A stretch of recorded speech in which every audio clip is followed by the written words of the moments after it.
Jumapili yapita ilikuwa Jumapili ya Septuagesima. Yaani tuko katika kipindi cha kufunga. Hiki kipindi cha kufunga ni wale makanisa ambaye wanamfahamu Bikira Maria mama yetu kama mama yao, tunajua kwamba tuko katika kipindi cha Sexagesima. Ukienda pale Katoliki watakuelezea ni Sexagesima. So baada ya Sexagesima tutaenda katika Quinquagesima. Tukitoka kwa Quinquagesima tumejua kwamba hiyo wiki ndio tutakuwa hiyo siku ya Jumatano tutakuwa na Ash Wednesday. So nimejua kwamba mwalimu atuelezea ratiba ya kuleta yale matawi ambayo tulikuwa tunaitumia yaletwe hapa na kisha yawezwa kugeuzwa majivu.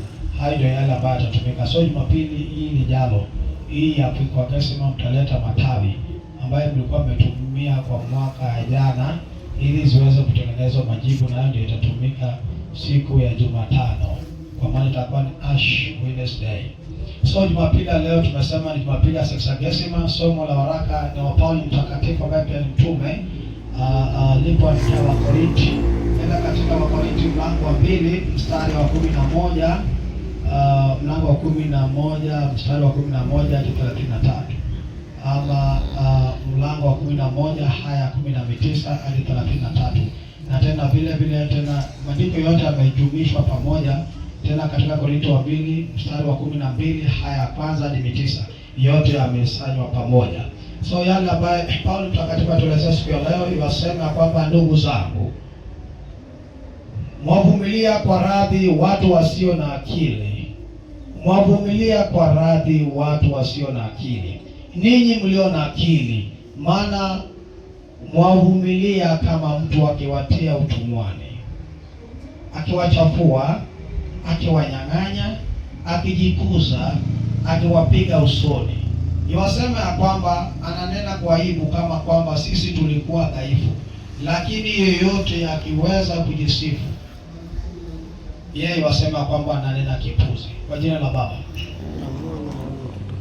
Sisi kama Wakristo, yale ambaye Paulo mtakatifu atuelezea kwamba alikuwa ameyapitia ni yale mateso, na hiyo ni kututia moyo ya kwamba sisi sio watu wa kwanza kwa yale ambaye unayapitia kama Mkristo. Ametusimulia jinsi alikuwa, ni mengi sana tumelezwa hapa. Amepigwa mijeledi, amefungwa, amefanyiwa nini, nayo yote yakapita. So haya tu ni kutueleza ya kwamba unajua mtu anaweza kuwa Mkristo na kuna yale vita ambayo inaweza kuandama wewe mwenyewe. Uone kwamba Mwenyezi Mungu amekwasi. Sio kwamba Mwenyezi Mungu amekwasi. Hata wale watume ambao walikuwa wa kwanza walikuwa wamepitia haya yote ambayo unapitia.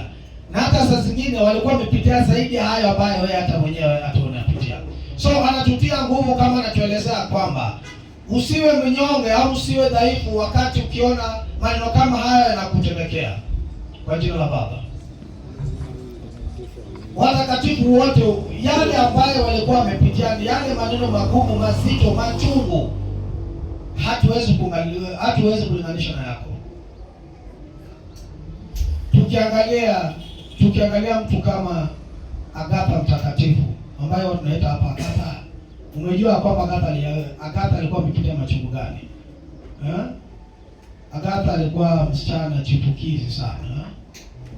Bibi Agatha alikuwa bado hapo ameoleka. Alikuwa msichana chipukizi, msichana mrembo sana.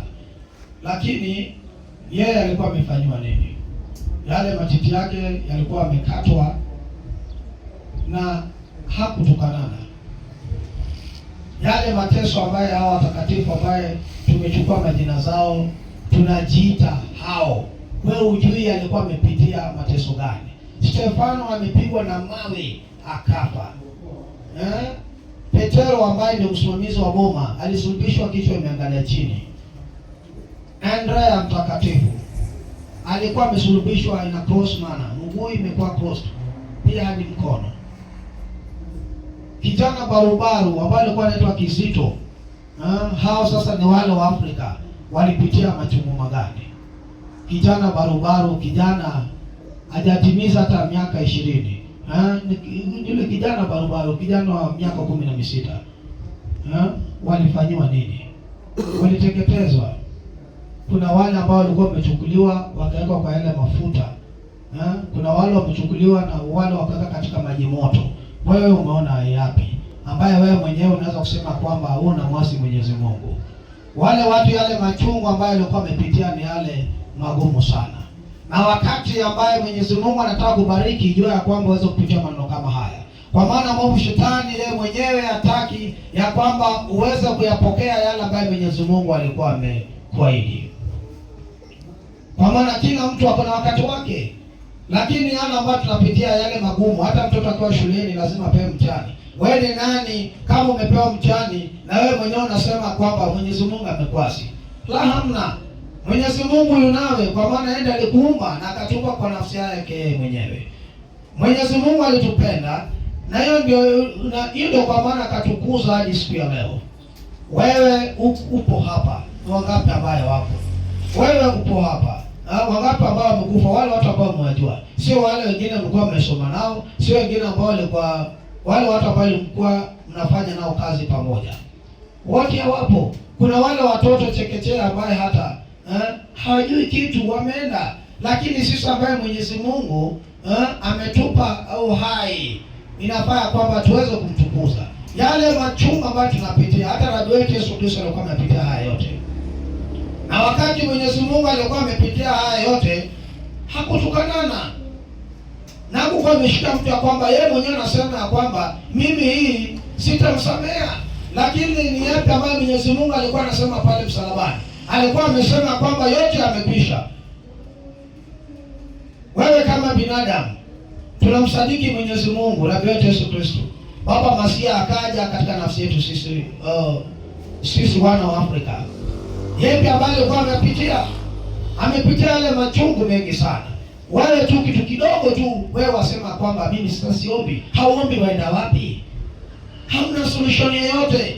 Sisi kama wale wa Kristo, sisi kama wa Kristo hatuna solution yoyote ila tuna kuomba. Na hakuna maneno magumu ambayo wewe Mkristo unaweza kusema kwamba hii sasa imekuwa ngumu sana, so hii haihitaji maombi. Kuna mtu ambaye atakuja na kisha aweze kukushawishi.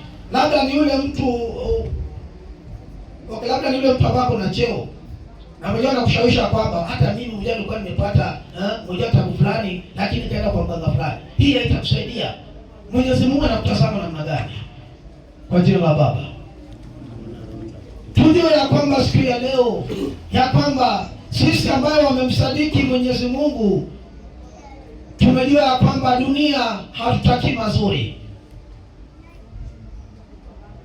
Wale mwovu shetani wanatembea huku na kule kama wanatutafuta na wanatafutia mabaya.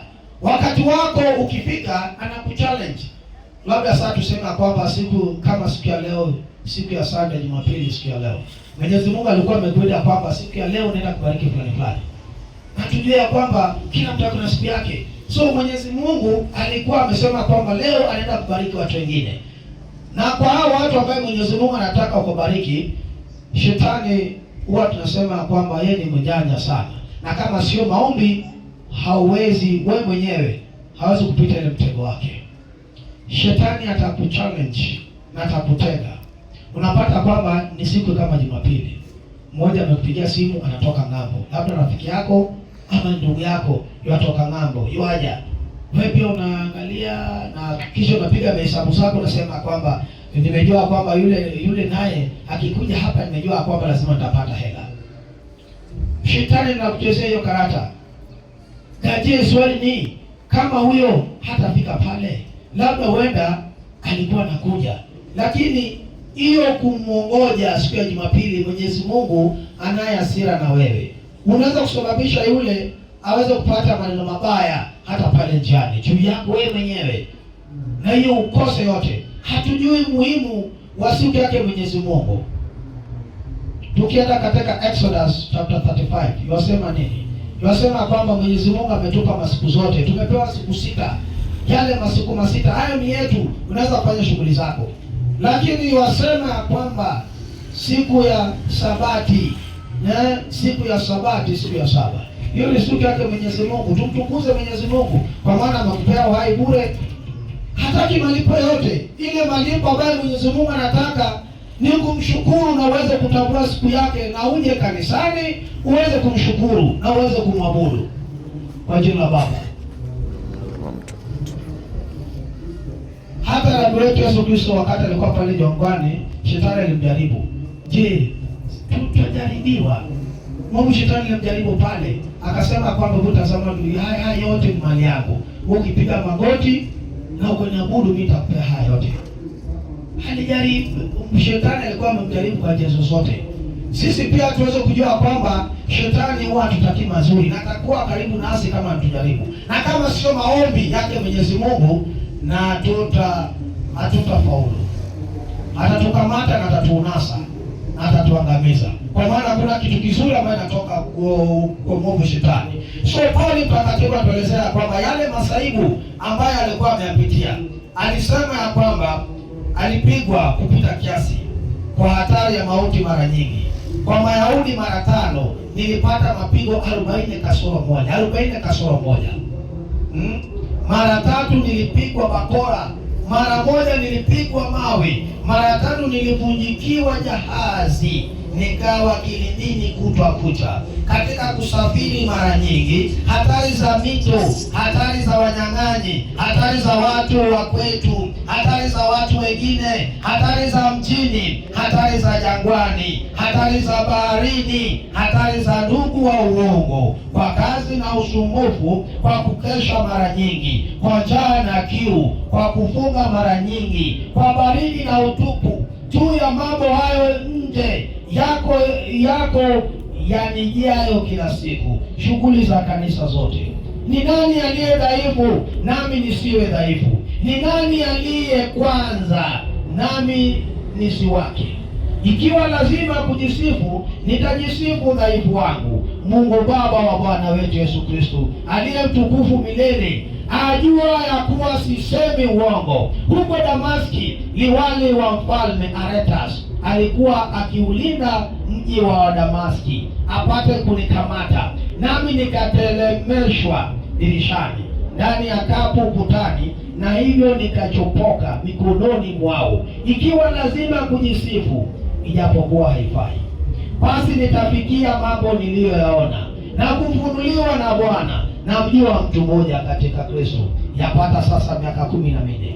Kama alikuwa katika mwili, sijui; kama alikuwa nje ya mwili, sijui; Mungu ajua. Mtu huyo akachukuliwa mpaka wingu wa 3, nami namjua mtu huyo; kama alikuwa katika mwili au nje ya mwili, sijui; Mungu ajua. Kwamba alichukuliwa mpaka mbinguni, akayasikia maneno ya siri yasiyompasa mwanadamu kuyataja. Kwa jina la Baba. Umesikia yale masaibu ambayo Paulo mtakatifu alikuwa anapitia. Na kuna mtu ambaye alikuwa anamcha Mwenyezi Mungu kwa ukweli. Unasikia kwamba Mwenyezi Mungu alimchukua kwa siri na akampeleka pale, akamwelezea yale maneno ambayo yeye mwenyewe anasema kwamba hana budi ya kutuelezea sisi. Wewe tukuza Mwenyezi Mungu, Mwenyezi Mungu atakusaidia. Na kwa hiyo vita yote ukiyapita hiyo mtihani, basi kuna ile ambayo Mwenyezi Mungu anakuwekea. Hakuna yale ambayo Mwenyezi Mungu anaweza kupa kama wewe mwenyewe unapitia yale majaribio. Hakuna mazuri ambayo wewe mwenyewe unaweza kupata kama hujapita yale mashida. Kuna mtu ambaye sasa anaishi vizuri sana, lakini kama nakusimulia yale matatizo ama yale mashida ambayo alikuwa nayo hapa awali, akikuelezea kwamba, akikuuliza, je, unataka kuwa kama mimi? Wewe utaitikia kwa haraka ndivyo. Lakini naweza kuelezea kwamba kama utakuwa kama mimi, basi uweze kuyapitia yale yote ambayo alikuwa amepitia. Utasema hapana, kama niyo achana naye. Yale ambayo Paulo ambaye alikuwa amepitia, hakuna mtu wa leo ambaye anaweza kusema kwamba alikuwa amepitia hayo. Ni yale machungu mno, hata yeye mwenyewe pia umeyasikia yeye mwenyewe akiyasimulia. Watu wameona machungu kiasi gani? Mtu kama Ayubu ameona nini? Mateso gani ambayo yeye mwenyewe ameyapata? Kama radi ilikuwa imekuja na wale watoto wake wote wakapigwa na radi, watu wengine wakafa. Sio yale ng'ombe wakaibwa na wezi kaenda, sio kondoo wakaibwa na wezi. Nani wote? Si ati moja, wale wote walikuwa naibwa na wezi, sio ng'ombe. Na haya yote yalikuwa na inatendeka consecutively, a day after another, a day after another, lakini wewe bado hujapitia maneno kama hayo, na unajua kwamba yale majaribio mazito wakati yanakujia, jua kwamba yale ambayo Mwenyezi Mungu amepekea ni kitu nzuri sana, lakini lazima upite mtani kama ukiwa yale ngumu hata kiasi gani, lakini ukiyapita unajua kwamba lazima tunawili katika maisha yako. Kwa jina la Baba. Umesikia yale ambayo Ayubu alikuwa amepitia? Ya mwisho yeye mwenyewe akapatwa na ugonjwa. Alikuwa na ile blisters mwili wote, hata kukaa chini kama ni shida. Yale majivu kila pahali hata kukaa. Ikafika wakati ambaye bibi yake akamwelezea kwamba sasa wewe kazi gani unafanya?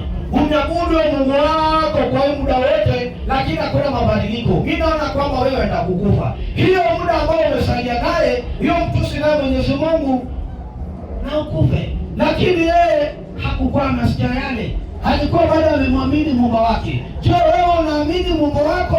Liwe ni shida gani ambayo uko naye, ama wewe una pengine?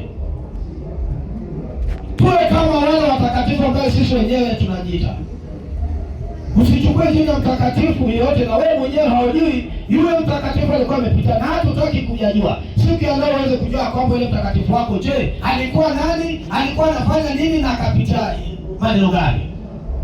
Wajua kwamba Biblia inasema kwamba hata kama Ayubu alikuwa amepitia maneno kama haya, lakini ukisoma Biblia itakuelezea kwamba mara ya mwisho Mwenyezi Mungu alikuwa amembariki maradufu. Vitu vyake zilikuwa zinapigwa times 2. Yale mali yote alikuwa amerudi. Hata wale watoto wakazaa watoto wengine wakina Kezia. So ile mali yake yote ilikuwa imerudi. Na ilikuwa imefika wakati ambaye hata marafiki wake walikuwa wamemtoroka, akaachwa pale. Wewe umeona nini ambaye wewe unasema kwamba mimi siwezi kusamehe mwenzangu? Wewe unapitia nini? Kama sio kusameheana, basi hata Mwenyezi Mungu angetusamea. Kwa maana yeye mwenyewe alisinziwa ya kwamba alikuwa mwizi, akavikwa taji la miba na akasulubishwa msalabani na akafa. Lakini hata kabla hajakafa, na yeye mwenyewe akapasa sauti hapo msalabani akasema kwamba yote amekwisha. Then huyu, mbona wewe wajiita Mkristo na hatuwezi kufuata yale matakwa yake na wetu Yesu Kristo? Yale ambayo alikuwa amepitia, yale yote ambayo alikuwa amepitia. Hawa watakatifu walikuwa wamepitia nini? Kuna vita sisi kama Wakristo, lakini lazima tuweze kuyapitia vita. Paulo amepitia vita yote, lakini mwishowe akaona matunda yake. Sio tuweze kujua kwamba kuna yale matatizo mengine ambayo tu ni mtani sisi kama Wakristo, lakini tunazidi kwa maombi. Wewe mwenyewe hauombi, unakuja kanisani wakati umependa yale shughuli ya kanisa, pia hata utaki kuyashughulika na unataka Mwenyezi Mungu akubariki. Utabarikiwa saa ngapi? Kwa jina la Baba.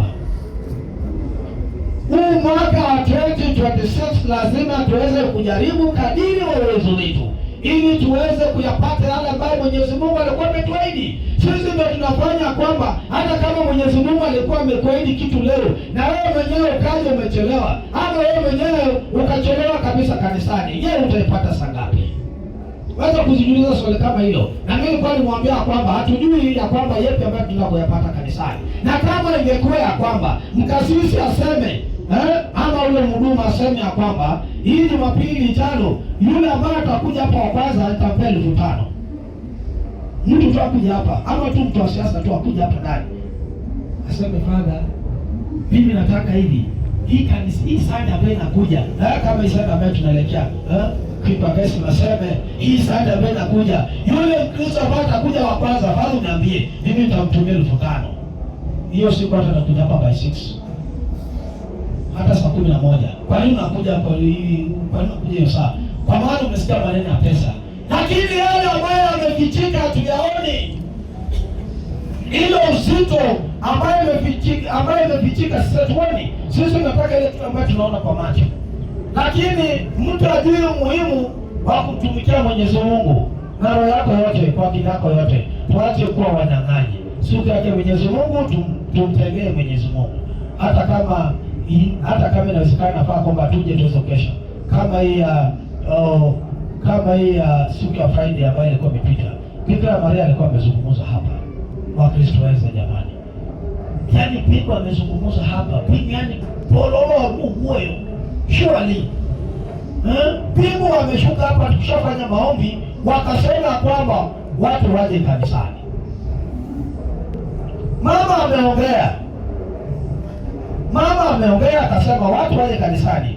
Kuna ile miji ambayo nataka kupea kila Mkristo, na wewe akasema hapa kwa barua, yeye mwenyewe akasema, naye tukaelezwa ya kwamba mama amesema tuje hapa siku ya Friday. Mama wacha ni Friday teach a bitch mapini uko Saturday mwana Bikira Maria konywa. Hii ni kilo excuse niko kinichwe uyanebara sikicho rota mrembo kikabi kanisa sikia kaja orote menadi maneno kama hayo. Basi unamtumikia nani? Kuna jambo ambayo ilikuwa nimesikia, jambo ambayo ni chungu sana, lakini vyema pia naweza kueleza kwa wale watu ambao wanakaidi yale ujumbe wake Mwenyezi Mungu. Shwari kama mama ameshuka amesema kwamba watoto wake waje, wamelia sana, nataka kutusaidia, sio kazi, sio nini ambaye nakusumbua, na wewe mwenyewe unachelewa. Wote hivi shwari. Haujui tena mama atashuka wakati gani aseme watu waje hapa kisha aweze kutupea baraka. Sisi tunarudi nyuma, Mwenyezi Mungu anatupeleka mbele, sisi tunarudi nyuma. Halafu napata hapo pia kuna mtu ambaye yeye haendi kanisani, bali anachochea mwingine asiende kanisani. Wote sabika wapi? Na hata kuangalia hata kitu muhimu ambayo imefanya umechelewa wewe watu. Kuna mtu alisema hapo mara mengine kwa jina la Baba. Nataka uweze kunisikia kwa makini sana. Ni jambo ya uchungu lakini jambo mtu short story. Kuna kanisa mwingine ambaye baba alikuwa ameleza kule Manyata. I think kuna wale watu ambao tulikuwa nao hapa. Walisaidia kusikia haya maneno. Na nyumba yake baba ilikuwa inaporomoka. Unajua ilikuwa inasimama hivi. Kanisani. Kanisa ilikuwa inaenda kuanguka. So baba akaita father wa kanisa. Akamsalimu father yao. Akasema kwamba sijana ulikuwa umeisha nilikuwa hapa kwa hii boma. Father akamwambia baba akamwambia bila nilikuwa hapa na mjua karibu tupomoe hii nyumba. Akasema akasema baba tusaidie tu. Na baba akatoa amri akasema kwamba nyumba yake iweze kujengwa kwa jina la baba.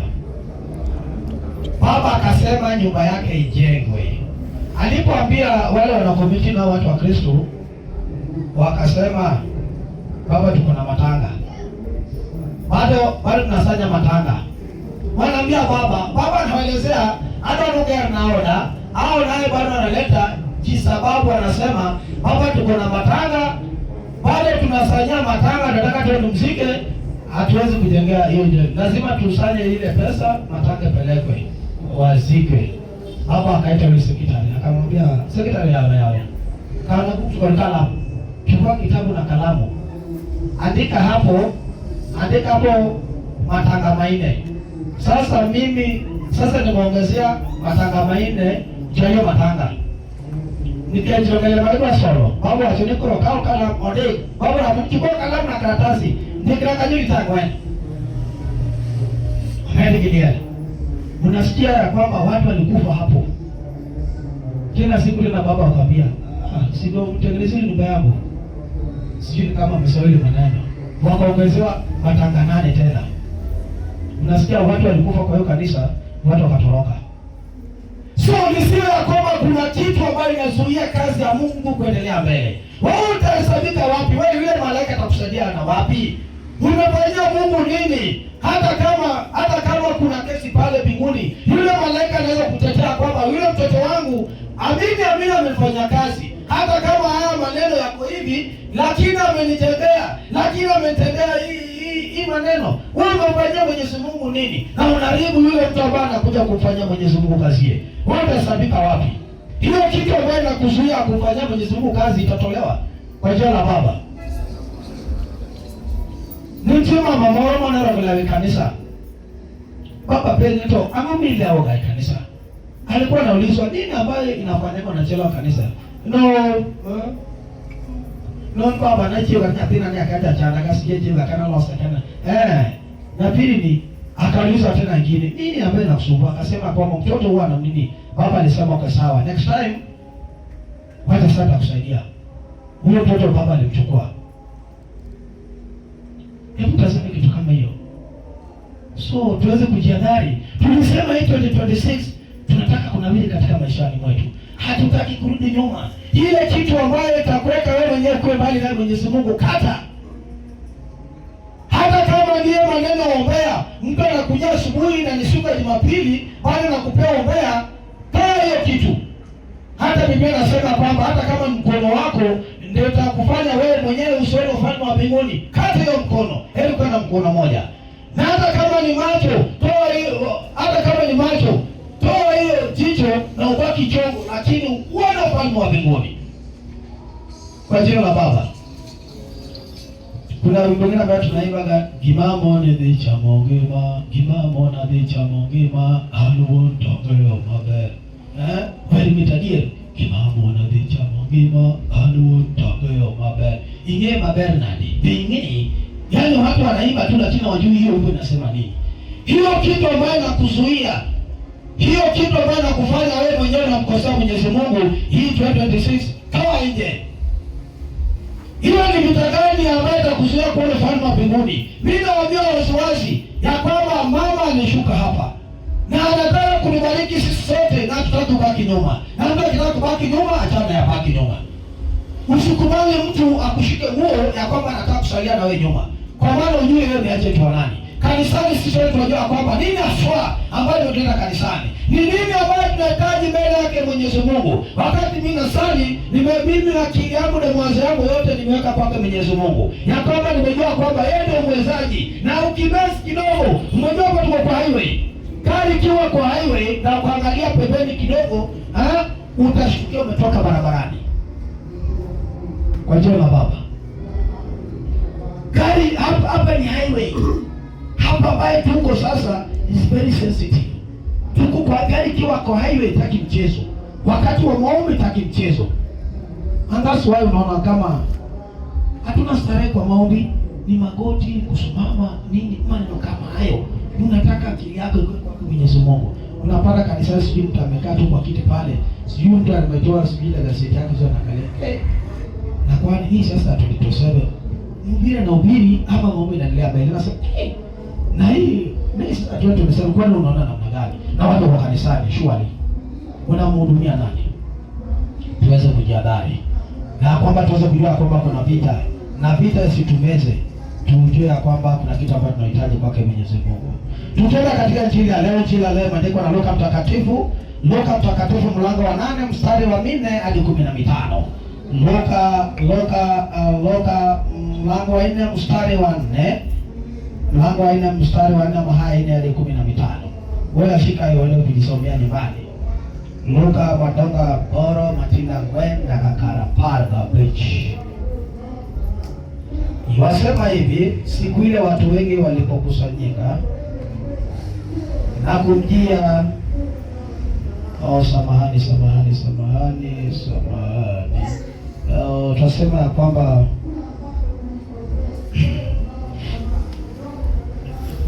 ni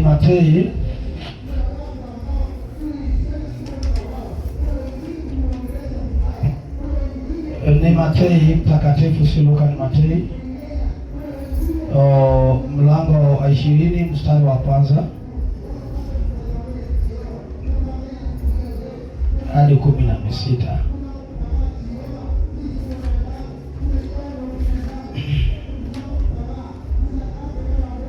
Nasema Luka wa 8 mstari wa 4 hadi 15, ambayo wasema hivi: siku ile watu wengi walipokusanyika na kumjia kutoka kila mji, Yesu alisema kwa mfano, mpanzi alitoka kwenda kusia mbegu zake, naye alipokuwa akisia mbegu nyingine, zikaanguka kando ya njia, zikakanyagwa na ndege wa angani wakazila.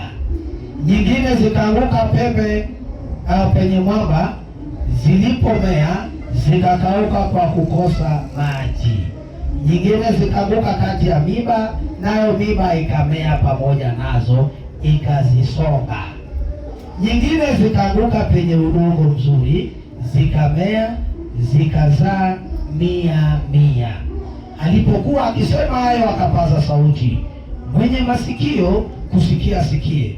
Wafuasi wake wakamuuliza maana ya mfano huo. Haya ndio yale maana ya mfano ya hayo maneno ambayo nimesema kwa jina la Baba. So mfano haya ni haya. Wafuasi wake wakamuuliza maana ya mfano huo, akawaambia, ninyi mmejaliwa kuyajua mafumbo ya ufalme wa Mungu, lakini wengine kwa mfano, ili wakiona wasione na wakisikia wasifahamu. Basi huo mfano maana yake ni hii: mbegu ni neno la Mungu. Zile za kando ya njia ndio wale wasikiayo, halafu huja shetani akaliondoa hilo neno moyoni mwao, wasije wakaamini wakaokoka. Na zile penye mwamba ndio wale wasikiapo hulipokea neno kwa furaha, nao hawana mizizi, maana husadiki kwa kitambo tu, na wakati wa kujaribiwa hurejea. Nazo zilizoanguka penye miiba, hawa ndio wale waliosikia, nao wakienda zao husongwa na shughuli za mali za anasa za maisha, nao hawazai matunda. Nazo zile penye udongo mzuri, hawa ndio wale ambao husikia neno kwa moyo mwema mkarimu, wakalishika, wakazaa matunda kwa saburi. Kwa jina la Baba. So wewe Mkristo uweze kujieleza kwamba wako wapi? Maneno matatu. Zingine zilianguka njiani, zikakanyagwa, ndege wa angani wakaja wakazila. Zingine zilianguka kwenye mamba, na juu sasa zikuwa na mizizi, zikakauka. Zingine zilikuwa zimeanguka kwenye miba, ikaota tu vizuri, lakini yale miba yakaja yakaziziba, yakakauka. Ndio wale watu ambao wanapata maneno, yaani anapata tu maneno vyema, lakini akitoka pale nje kuna yale mashughuli mengine ambayo inapata ya nasa yale mashughuli za dunia, na hiyo neno inapotea. Lakini kuna zile ambazo zilikuwa zimeanguka, kuna zile ambazo zilikuwa zimeanguka kwenye udongo mzuri. Hawa ndio wale watu ambao sikia neno kwa moyo mwema mkarimu, wakalishika, wakazaa matunda kwa saburi. So wewe ujiulize kwamba uko wapi? Hiyo ndio utafuta kwa Luka mlango wa 8 mstari wa 4 hadi 15. Luka mlango wa 8 mstari wa 4 hadi 15. Haya ni Biblia ambayo tunaelezwa. Lakini wewe Mkristo uweze kujiuliza, where do you belong? That's the question now. Where do you belong? Hiyo ujiulize kimoja ya kwamba where do I belong? Ya kwamba lazima wewe, kuna pale tumepewa matatu, na haiwezi kuwa sisi wote tuko kwa line moja, kuna yule mwingine ambaye kila mtu akona pale pake. So wewe ujiuliza kwamba where do you belong? Na wapi ambao unaona kwamba you are suitable when you are there. Hiyo uchaguzi ni yako. Hiyo mtu atakuchagulia hiyo. Hiyo ni maneno ya Mungu kwa jina la Baba.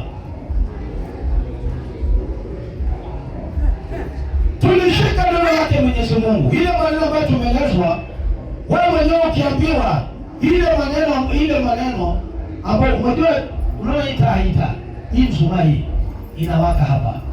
Hii kiwaka nikipewa mshumaa ambaye inawaka, sitaweka mbunguni mwa kitanda. Wakabikete kwa kitanda hapa tu mbunguni mwa meza, sivyo? So hii mshumaa nikipewa kama inawaka hii naweza kusaidia watu hata zaidi ya 1000. Mimi nitawakisha hiyo neno yangu, pia mimi niko naye. Sasa neno lake Mwenyezi Mungu ni hata Mwenyezi Mungu azofurahia. Usiwe kwamba unasambaza chuki, usiwe kwamba unatangaza yale mabaya. Hajua kwamba ile mabaya ambayo yule mtu ambaye anamtangazia, yeye amefika wapi na Mwenyezi Mungu. Labda alishasamehewa na umekituka mzigo wake. Na tukasema kwamba huu mwaka wa 2026 lazima tukue na mabadiliko. Lazima tukue na mabadiliko, na kama utaki mabadiliko, tutakulazimisha ukue na mabadiliko kama tukunamele. Kwa maana tunataka kwamba, unajua Biblia inasema kwamba watu wangu wanaangamia juu ya kutomjua. Na people are very sure lack of knowledge. Yaani ile hekima.